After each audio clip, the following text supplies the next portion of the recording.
We have a business leader who's just back from there as well. He wanted to get a better understanding of the war to help understand how his clients are dealing with the war. The company Exiger CEO Brandon Daniels is joining the program once again. So what was your personal takeaway after you spent some time there in Ukraine about whether or not we should keep supporting the Ukrainian effort?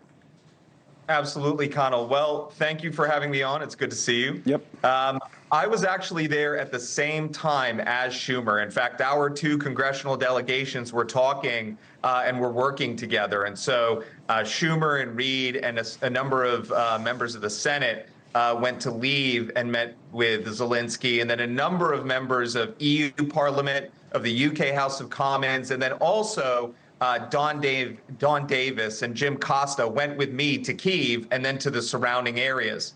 And what we saw was a country that was resolved to beat Putin.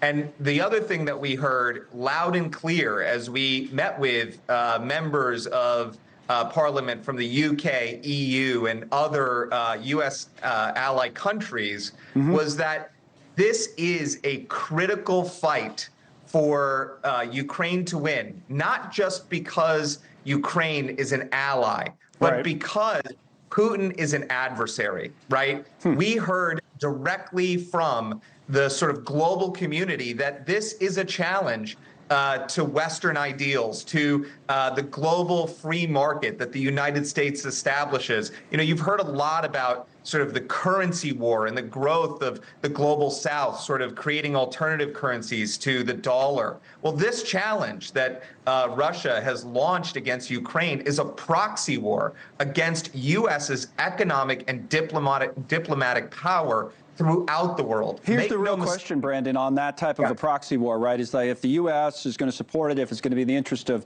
the politicians to do so, business leaders like you to do so, and commit funds to doing so, is it a winnable war? What did you take away? What did you learn, if anything, about that when you were there? Can they win it? So I met with members of parliament from the Ukraine, met with soldiers, generals from the Ukraine. I also met with our soldiers that are on the ground in Ukraine, training Ukrainian soldiers, fighting right alongside of Ukrainian soldiers.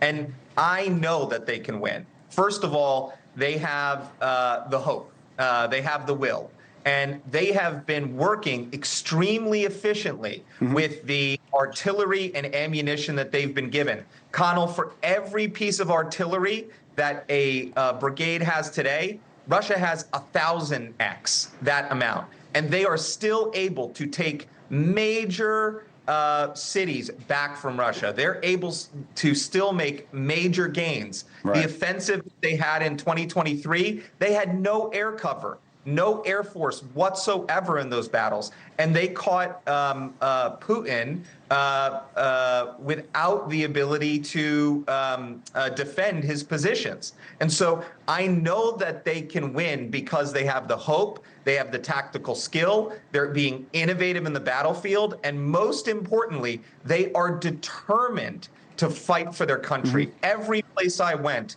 you heard people reflect back to us, thank you to the United States for being a great partner, and two, glory to Ukraine across all of the Ukrainian people. A lot of people thought it'd be over in a few days, 2 years ago. Obviously, we're still talking about it now, but they're going to need the funding if they want to continue, which is what they were talking about at the White House today, among other things. Thank you, Brandon, for sharing your experience with us. Brandon Daniels from the company Exiger, just back from Ukraine.